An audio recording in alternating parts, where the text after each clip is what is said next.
Plasma membrane के last lecture में, that is part 1, उसमें हमने पढ़ा था कि सेल के चारों तरफ जो मेम्ब्रेन होती है, that's the plasma membrane, living होती है। और प्लाज्मा मेम्ब्रेन में कौन कौन से कंपोनेंट्स होते हैं ये हमने पढ़ा था। हमने ये भली भांति पढ़ा था कि प्लाज्मा मेम्ब्रेन में 3 कंपोनेंट्स होते हैं, लिपिड, प्रोटीन्स और कार्बोहाइड्रेट होते हैं। ओके, जिसमें लिपिड कितनी तरह की होती है हमने आपको बता दिया था। ओके, एक फॉस्फोलिपिड होती है और एक कोलेस्ट्रॉल होता है। डन। अब हम पढ़ेंगे कि लिपिड, प्रोटीन और कार्बोहाइड्रेट की अरेंजमेंट कैसी होती है प्लाज्मा मेम्ब्रेन में। प्लाज्मा मेम्ब्रेन में लिपिड, प्रोटीन और कार्बोहाइड्रेट किस तरह से अरेंज होते हैं। देखिए, इस चीज को समझाने के लिए कई सारे वैज्ञानिक आते हैं, लेकिन सबसे जो एक्सेप्टेबल थ्योरी मानी जाती है वो कहानी 1972 की है। बोर्ड पे देखते चलिएगा। ये सेल है, दिस इज सेल।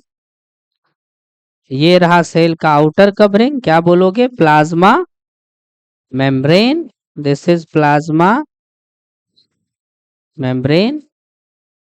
और ये है प्लाज्मा मेम्ब्रेन का एक क्रॉस सेक्शन।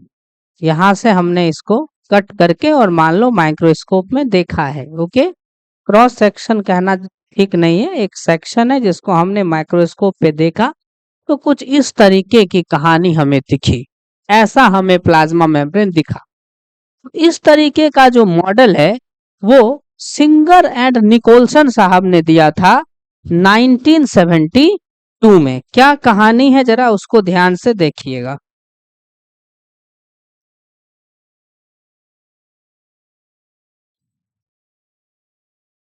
कहानी ऐसी है कि 1972 में 2 साइंटिस्ट आते हैं, सिंगर एंड निकोलसन।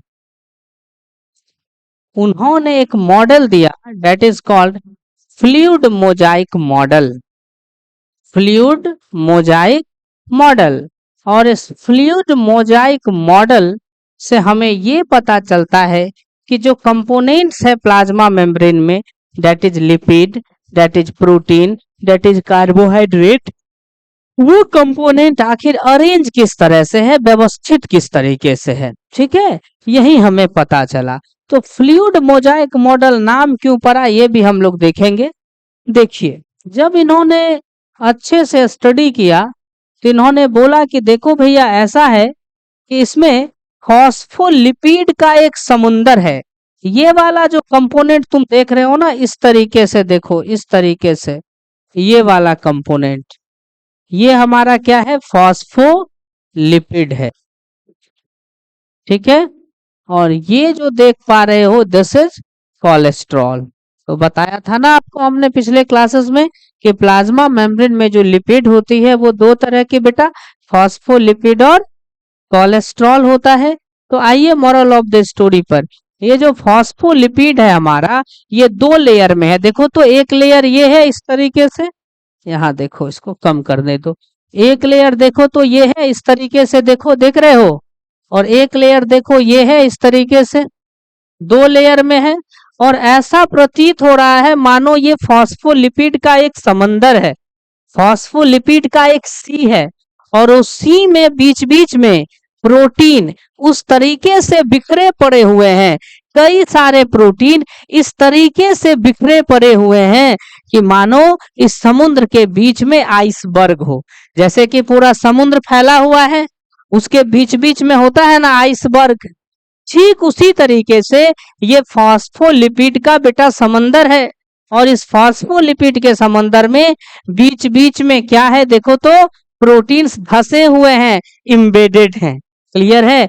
इसी को बोला फ्लूइड मोजाइक मॉडल।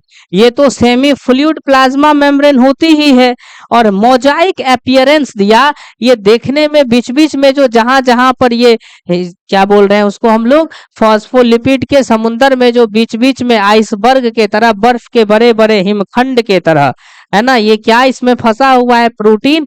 वो मोजाइक पैटर्न शो करता है।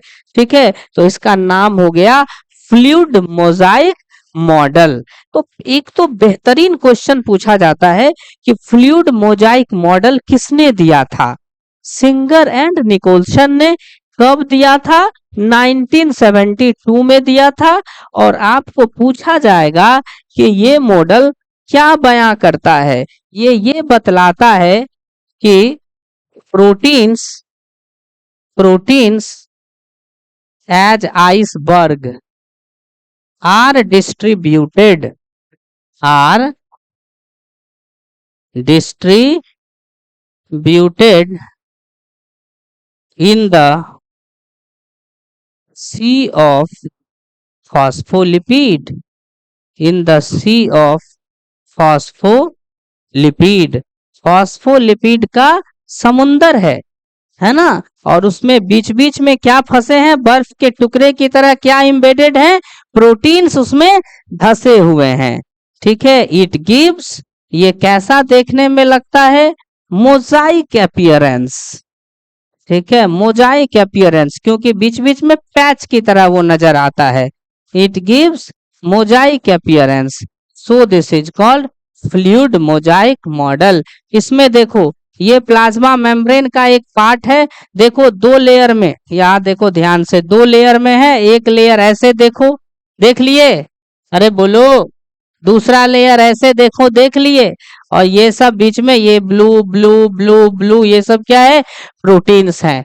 और ये जो ग्रीन में देख रहे हो ना बेटा, ये कार्बोहाइड्रेट है। डन। अगर प्रोटीन हमारी कार्बोहाइड्रेट से चिपक गई तो बोलते हैं ग्लाइकोप्रोटीन, और अगर लिपिड से चिपक गया that is called glycolipid. Glyco either suffix और प्रीफिक्स, जहां भी लगा हुआ रहे समझना कार्बोहाइड्रेट। डन। तो अगर ये ग्रीन वाला कार्बोहाइड्रेट है, तो ये कार्बोहाइड्रेट अगर इस लिपिड से अटैच है तो ग्लाइकोलिपिड, क्या बोलेंगे? ग्लाइकोलिपिड बोलेंगे। यहां देखो, ग्लाइको का मतलब ही होता है कार्बोहाइड्रेट, और लिपिड से जुड़ा है तो हो गया glycolipid. DRATE, carbohydrate plus lipid. यहां पर देखो, ग्लाइको का क्या मतलब हो गया? कार्बोहाइड्रेट। प्रोटीन से जुड़ा है तो डेट इज ग्लाइको प्रोटीन। कई सारे प्रोटीन्स है। ग्लोबुलर, ग्लोबुलर प्रोटीन एक प्रोटीन की टाइप्स होती है बेटा, जो जनरली स्फेरिकल होती है और वाटर सॉल्युबल होती है। तो ये ग्लोबुलर प्रोटीन्स यहाँ है। ये सब प्रोटीन है, ये चीजों को अंदर से बाहर, बाहर से अंदर करेंगे। ये अल्फा हेलिक्स प्रोटीन है। ये भी इंटीग्रल प्रोटीन की एक टाइप है। अभी हम लोग ये पढ़ेंगे प्रोटीन के टाइप्स। ये पेरिफेरल प्रोटीन है। कुल मिला के अब तक की कहानी में इतना ही समझना है कि फॉस्फोलिपिड का समंदर है ना, बोलते हैं ना शीशे का समंदर, पानी की दीवारें, तो ये है फॉस्फोलिपिड का समंदर। और उस समंदर में बीच बीच में बिखरे हुए कौन है? धसे हुए कौन है? Proteins. That's called fluid mosaic model. तो ऐसे ही प्लाज्मा मेम्ब्रेन में लिपिड्स और प्रोटीन्स रहती हैं। आ गई बात समझ में? अब हमें इसमें लिपिड तो हमने भली भांति पिछले क्लासेस में पढ़ लिया कि दो तरह के होते हैं, एक फॉस्फोलिपिड और एक कोलेस्ट्रॉल। फॉस्फोलिपिड फ्लूइडिटी देता है तो कोलेस्ट्रॉल स्टेबिलिटी देता है। Now we will see some another thing. हमारा अगला टॉपिक होगा proteins present in plasma membrane. Plasma membrane में जो प्रोटीन्स होते हैं,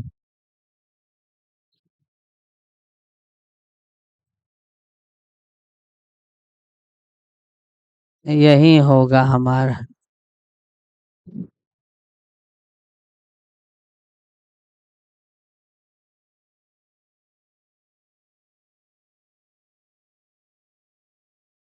देखो, ये सब मैं क्या बना रहा हूं बताओ? फॉस्फोलिपिड। ये सब के सब क्या है? फॉस्फोलिपिड है। और बीच बीच में ये क्या बना दिया मैंने? प्रोटीन्स। प्रोटीन्स, ये फॉस्फोलिपिड दो लेयर में बना दिए। 2D डायग्राम है, दो लेयर में फॉस्फोलिपिड बना दिए हम लोग।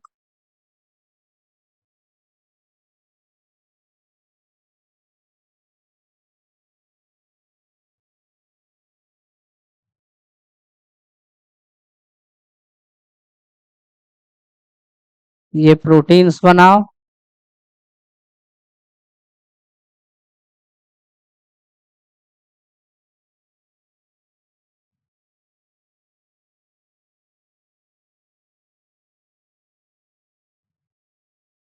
इधर हो गया तुम्हारा साइटोप्लाज्म, उधर हो गया सेल के बाहर की कंटेंट। हमें क्या पढ़ना है? प्रोटीन्स। प्लाज्मा मेम्ब्रेन में जो प्रोटीन होती है वो दो तरह की होती है। क्लियर है?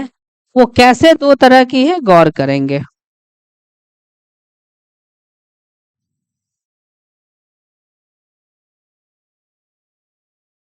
चलिए ध्यान दीजिएगा बोर्ड पे। एक को हम लोग नाम देते हैं इंट्रिंसिक प्रोटीन। Intrinsic protein. हमने तुम्हारे हाथ में बेटा एक चिमटा दे दिया है, ओके, और हमने कहा कि उस चिमटा से इस सारे प्रोटीन को लो और पकड़ के खींचो ऊपर की तरफ। तो ये वाली प्रोटीन थोड़ा सा मुश्किल होगा खींचना, एक लेयर में फंसी हुई है। ये वाली प्रोटीन पूरा धसी है और मुश्किल होगा खींचना, लेकिन ये ऊपर में रखा है, ये प्रोटीन आराम से निकल जाएगा। तो इसी बेसिस पर अपन प्लाज्मा मेम्ब्रेन के प्रोटीन को क्लासिफाई करते हैं, ओके, वर्गीकृत करते हैं कि हमें इसे खींच के बाहर निकालने में आसानी हो रही है या नहीं हो रही है, और अगर आसानी हो रही है तो हमें कितना आसान हो रहा है। ठीक है, देखते हैं। देखिए इसका बेसिस क्या होगा। What is the basis? इसका आधार क्या है? Ease of extraction. हमें इस प्रोटीन को एक्सट्रैक्ट करने में कितना आसान कितना मुश्किल हुआ। तो एक हो गई इंट्रिंसिक प्रोटीन। इंट्रिंसिक प्रोटीन को अपन इंटेग्रल प्रोटीन भी कहते हैं। क्या कह देते हैं? इंट्रिंसिक बोल दो या फिर इंटेग्रल प्रोटीन बोल दो, दोनों एक ही बात है। क्लियर है मामला? ये जो इंट्रिंसिक या इंटेग्रल प्रोटीन है, ऐसी प्रोटीन है जो पार्सली मतलब अंशतः या कंप्लीटली मतलब पूर्णतः फॉस्फोलिपिड बायलेयर में फंसा हुआ रहे। अगर ये फॉस्फोलिपिड बायलेयर में पूरी तरह या आधा अधूरा फंसा हुआ रहे, that is called integral protein. और अगर ऊपर सरफेस पे रखा रहे, किनारे पे रखा रहे, that is called peripheral protein या एक्सट्रिंसिक प्रोटीन। यानी हमने एज ऑफ एक्सट्रैक्शन के आधार पर कितने तरह का प्रोटीन बना दिया, क्लासिफाई कर दिया। बोलो सब, दो तरह का। What is integral protein? Proteins which are partially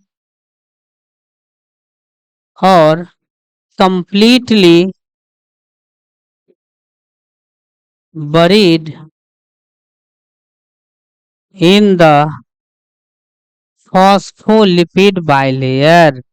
In the phospholipid bilayer. ठीक है, जो फॉस्फोलिपिड बाइलेयर में कंप्लीटली पूर्णतः या आधा अधूरा धसा हुआ है, उसको क्या बोलेंगे हम लोग? Intrinsic protein. शॉर्ट में लिख देते हैं आईपी। तो ये जो है हमारा आईपी हुआ या नहीं हुआ? हुआ। ये हमारा इंट्रिंसिक प्रोटीन है आईपी। क्या ये इंट्रिंसिक प्रोटीन है? हाँ है। क्या ये है? हाँ है। क्या ये है? नहीं है। क्लियर? दूसरी बात, ये जो इंट्रिंसिक प्रोटीन है, इसका काम क्या है भाई? काम क्या करती है इंट्रिंसिक प्रोटीन? ये ट्रांसपोर्ट का काम करती है। चीजों को जब इधर से इधर लाना है तो उसमें इंट्रिंसिक प्रोटीन बहुत इंपॉर्टेंट रोल प्ले करेगी। देखो ना, यहाँ देखो, ये है प्रोटीन, चैनल लिखा हुआ है ना, ये चैनल प्रोटीन है। चैनल प्रोटीन एक प्रकार की इंट्रिंसिक प्रोटीन है। जो भी चीजें मॉलिक्यूल को यहाँ से यहाँ आना होगा, इस रास्ता से चला आएगा। समझ में आ रही है बातें? ये देखो, ये भी इंटीग्रल प्रोटीन है, लेकिन ये ग्लोबुलर प्रोटीन है। ऐसे कई सारे तरह के प्रोटीन होते हैं, कैरियर होते हैं, चैनल्स होते हैं, पोरिन्स होते हैं, ये सब का सब क्या करते हैं, ट्रांसपोर्ट प्रोटीन की तरह बिहेव करते हैं। ये प्रोटीन क्या करेंगे, चीजों को, मॉलिक्यूल्स को बाहर से अंदर लेकर के चले आएंगे। तो क्या अपन लिख दे यहाँ पर, they work as transport protein. वो वर्क कैसा करते हैं, ट्रांसपोर्ट प्रोटीन के जैसा। They work as transport protein, ये ट्रांसपोर्ट प्रोटीन के तरह बिहेव करते हैं। चीजें इनसे अंदर से बाहर, बाहर से अंदर जाएगी। क्योंकि अभी मैं आपको बताऊंगा कि सारा का सारा मॉलिक्यूल इस लेयर को क्रॉस करके अंदर नहीं जा सकता है, तो इसीलिए ये क्या करेगा, ट्रांसपोर्ट प्रोटीन के रूप में बिहेव करेगा। अब सेकेंड नंबर पे आ जाइए। दूसरा क्या बताए थे, बोलो, एक्सट्रिंजिक प्रोटीन। इसका एक और नाम क्या है, ये पेरीफेरी पर है, ये किनारे पर है, सो व्हाट हैपेंड, ये पेरीफेरी पर है, किनारे पर है, so this is called peripheral protein. समझ में आई बातें, ओके। ये क्या करता है, ये सुपरफिशियली मेम्ब्रेन पे प्लेस्ड होते हैं। तो क्या लिखेंगे, superficially, superficially placed on membrane. तो ये हमारे मेम्ब्रेन पे सुपरफिशियली प्लेस्ड होते हैं, पड़े हुए रहते हैं, that is called extrinsic protein. ये एंजाइम के रूप में बिहेव करते हैं, ये एंजाइम का काम करते हैं, यानी दे वर्क एज एंजाइम। अब तुम मुझे बताओ कि इसमें ये वाली जो प्रोटीन है क्या होगी, एक्सट्रिंजिक कि इंट्रिंजिक, ये वाली प्रोटीन एक्सट्रिंजिक प्रोटीन होगी। दिस इज एक्सट्रिंजिक प्रोटीन, लिख देते हैं यहाँ ईपी। तो ईपी मतलब एक्सट्रिंजिक प्रोटीन। तो पहला क्वेश्चन ये बताओ मेरे को कि प्लाज्मा मेम्ब्रेन में जो प्रोटीन्स मौजूद है, उस प्रोटीन को हम दो तरह से क्लासिफाई किए, इंट्रिंजिक एंड एक्सट्रिंजिक। इसका बेसिस क्या है, इसका आधार क्या है, ease of extraction, important question. दूसरी बात, जो लिपिड बाइलेयर में फंसा हुआ रहे, आधा, अधूरा या completely, they are called integral या इंट्रेंजिक। और जो सुपरफिशियली प्लेस रहे, they are called extrinsic. Extrinsic protein कैसा बिहेव करते हैं, एंजाइम्स की तरह, और जो इंट्रेंजिक प्रोटीन होते हैं वो ट्रांसपोर्ट प्रोटीन के रूप में व्यवहार करते हैं। तुम्हारा ध्यान नहीं है क्लास में, बी सीरियस, ठीक है। ये समझ आया।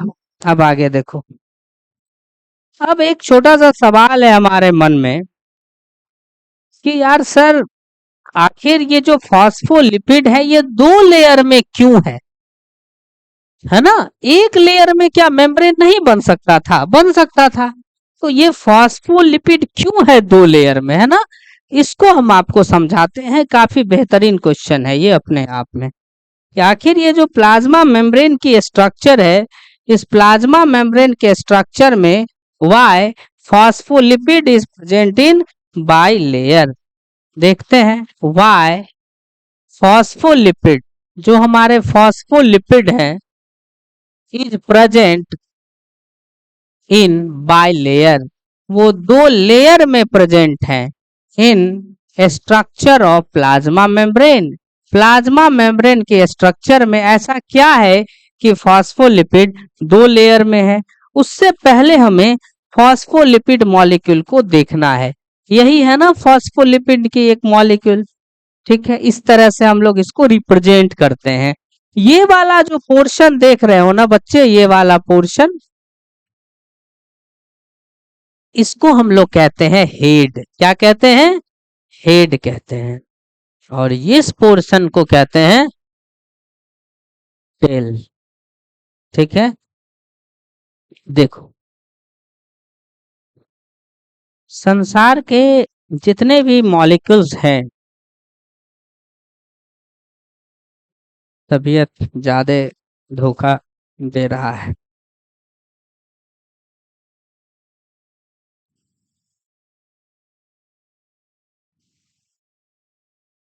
संसार के जितने मॉलिक्यूल्स हैं, सारे के सारे मॉलिक्यूल्स में एक प्रॉपर्टी है, देखो, या तो वो पोलर होंगे या नहीं तो फिर वो नॉन पोलर होंगे, सीधी सी बात है।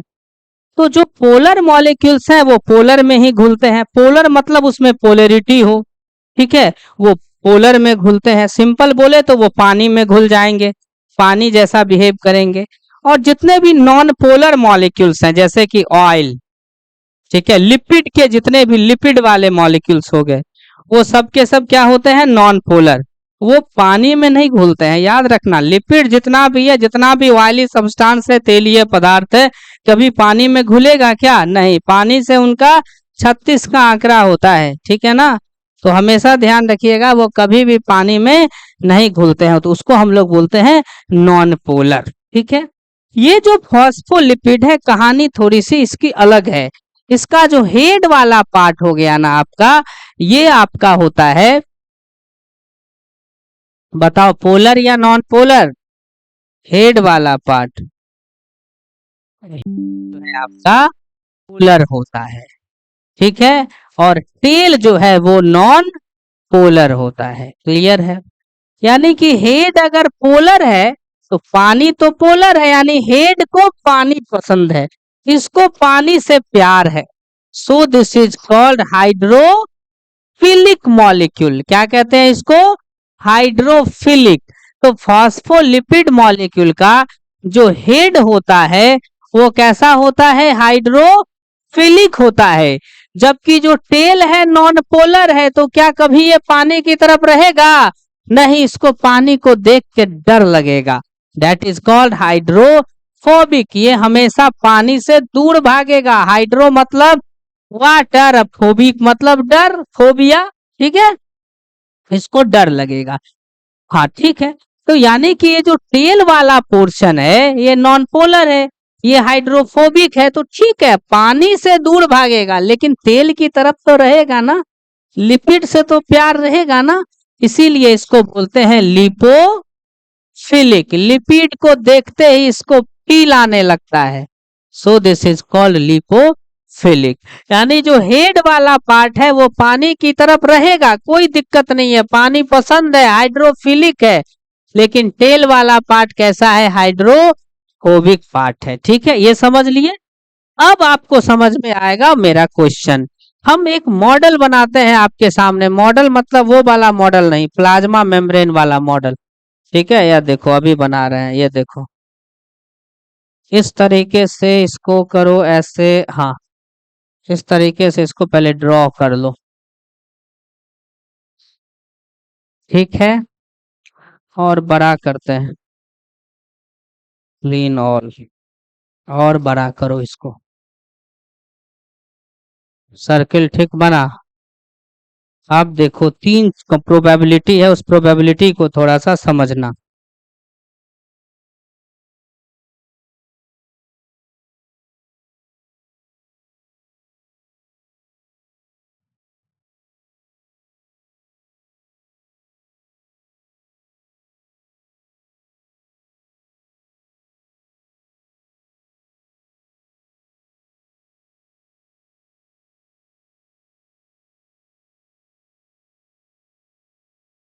ये एक सेल है, ये उसका प्लाज्मा मेम्ब्रेन है, ठीक है। अच्छा एक बात बताओ, सेल के अंदर साइटोप्लाज्म रहता है, यानी साइटोप्लाज्म में क्या रहेगा, पानी ही पानी रहेगा ना। इसका मतलब है सेल के अंदर में क्या, पानी पानी, हाँ या ना, हाँ।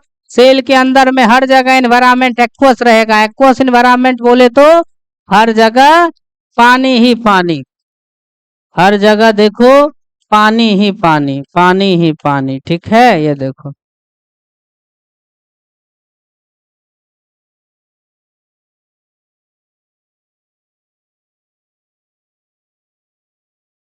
पानी है। सेल के बाहर क्या है, एक्स्ट्रा सेलुलर फ्लूइड, और अगर फ्लूइड है तो उसमें भी क्या है, पानी ही पानी। यानी सेल के बाहर भी क्या है, देखो इन्वायरमेंट कैसा है, सेल के बाहर भी पानी है, देखो वाटर है, ये देखो हर जगह।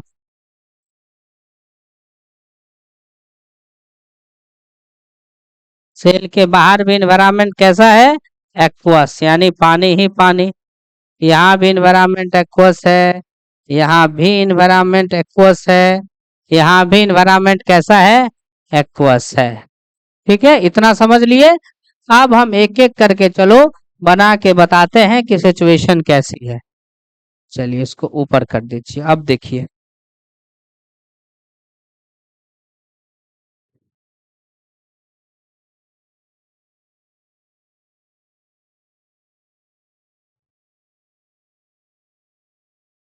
देखो यहां से शुरू करो। हमने क्या किया, यहाँ पे लिपिड बना दिया, फॉस्फोलिपिड बन गया। देखो एक लेयर में फॉस्फोलिपिड, कितने लेयर में प्लाज्मा मेम्ब्रेन में डाले, एक लेयर में फॉस्फोलिपिड डाला गया।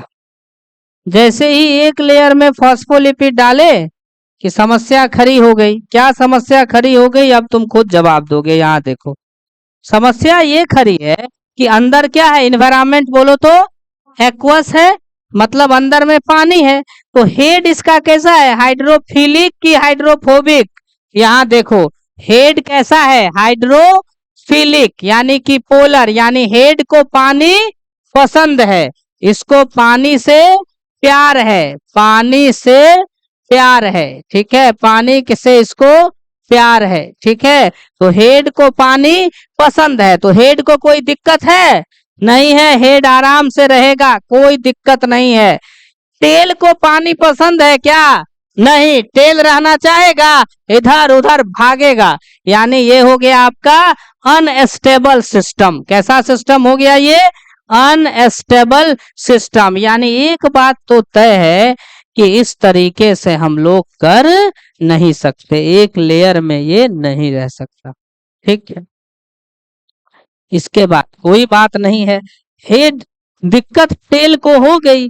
अब हमने क्या किया, बोला कि ठीक है, एक काम और करते हैं, थोड़ा सा इसको मॉडिफाई कर देते हैं।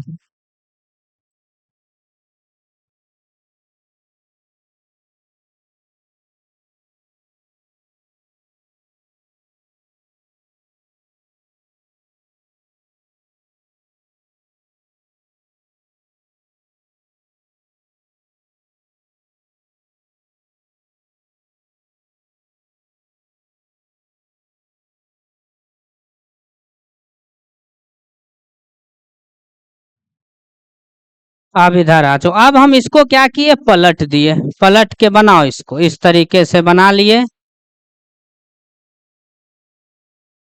बना लिए इस तरीके से, not a big deal.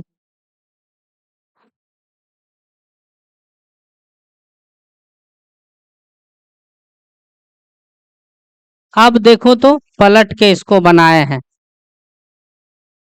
Head बाहर कर दिए। ठीक है, अब बताओ, हेड को कोई दिक्कत होगा, टेल पहले परेशान था कि पानी है पानी है, इसको बोले चलो ना रूम में, रूम में बेहतर महसूस करोगी, इसको लेके अंदर आ गए। अंदर फिर तो पानी ही पानी है ना, अंदर भी पानी ही पानी है। ये बेचैन हो गई, बोली ले चलो यहाँ से, मुझे तुरंत निकालो। ये भी क्या हो गया, अनस्टेबल सिस्टम। यानी ऐसे भी काम नहीं चला, क्यों, क्योंकि जो नॉन पोलर टेल है वो एक्वस इन्वायरमेंट से प्रोटेक्ट नहीं हो रहा। फिर हम बोले कि अच्छा ठीक है, तो एक काम करते हैं, इसको दो लेयर में बनाओ इस तरीके से।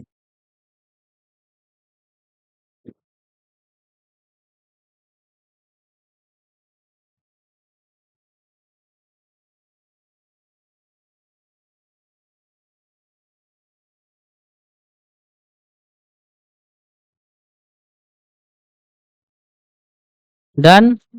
अब देखो, इसको पानी पसंद है, पानी ही पानी, इसको पानी पसंद है, पानी ही पानी, इसको बीच में डाल दिए। अब ये पानी के कांटेक्ट में आया, नहीं आया। इसी वजह से प्लाज्मा मेम्ब्रेन के स्ट्रक्चर में फॉस्फोलिपिड दो लेयर में रहती है, क्योंकि ताकि जो उसका नॉन पोलर टेल है वो एक्वस एनवायरनमेंट से बच सके, नहीं तो प्लाज्मा मेम्ब्रेन का लेयर तैयार नहीं हो पाएगा। तो अपन यहाँ पे लिखेंगे,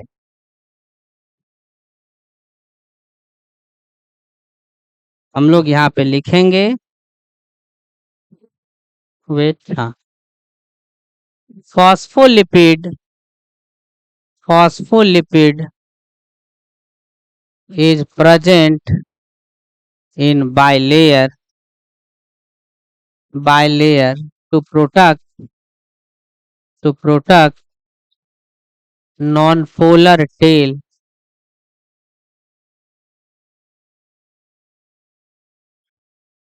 from from aqueous aqueous environment. Non polar tail को एक्वस इन्वायरमेंट से बचाने के लिए। तो समझ में आ गया कि ये 2 लेयर में क्यों होता है। क्लियर है मामला ये।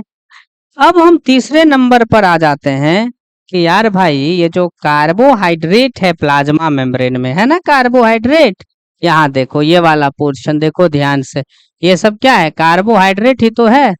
या इसमें देखो ना, इस वाले फोटो में देखो, ये देखो ये देखो, ये सब क्या है, कार्बोहाइड्रेट है। ये सब क्या है, कार्बोहाइड्रेट है, कार्बोहाइड्रेट है। तो आखिर कार्बोहाइड्रेट कितना रहता है।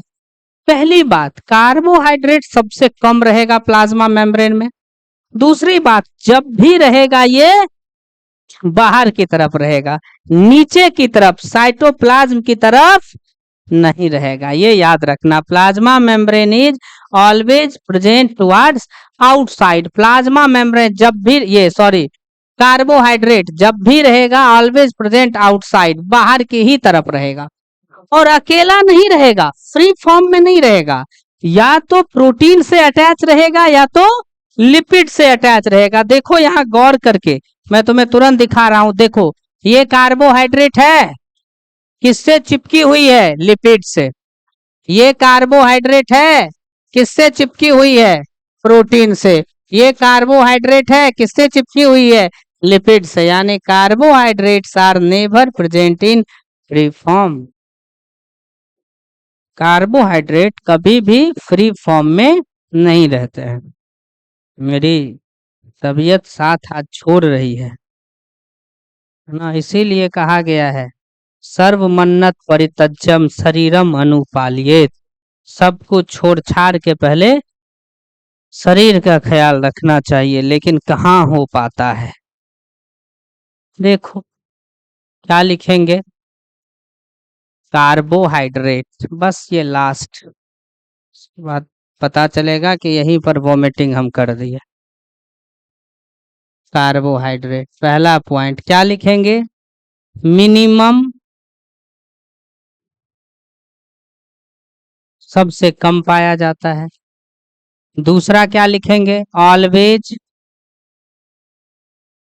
Present towards outside of plasma membrane, हमेशा प्लाज्मा मेम्ब्रेन से बाहर की तरफ पाया जाता है। अब सवाल है कि बाहर की तरफ ही क्यों, क्योंकि एक सेल का दूसरे सेल से जब इंटरेक्शन होता है उसमें ये बड़ा इंपॉर्टेंट रोल प्ले करता है। तो क्या लिखेंगे, involve in cell to cell interaction, एक सेल को दूसरे सेल से ये इंटरेक्ट करवाता है। आइदर अटैच्ड विथ लिपिड, या तो किसके साथ अटैच रहता है, बोलो, लिपिड के साथ अटैच रहता है। अगर ये लिपिड के साथ अटैच रहेगा तो क्या बोलेंगे इसको हम लोग, ग्लाइकोलिपिड। और अटैच्ड विथ प्रोटीन, या नहीं तो फिर किसके साथ अटैच रहेगा, प्रोटीन के साथ। अगर ये प्रोटीन के साथ अटैच रहेगा तो उसको क्या बोलेंगे बताओ, glyco protein.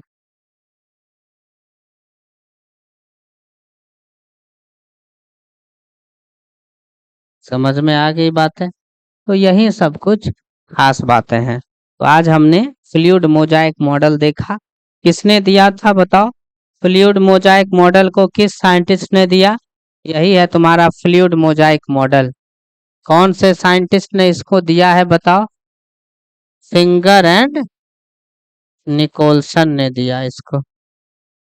Singer and Nicolson. कब दिया था? 72।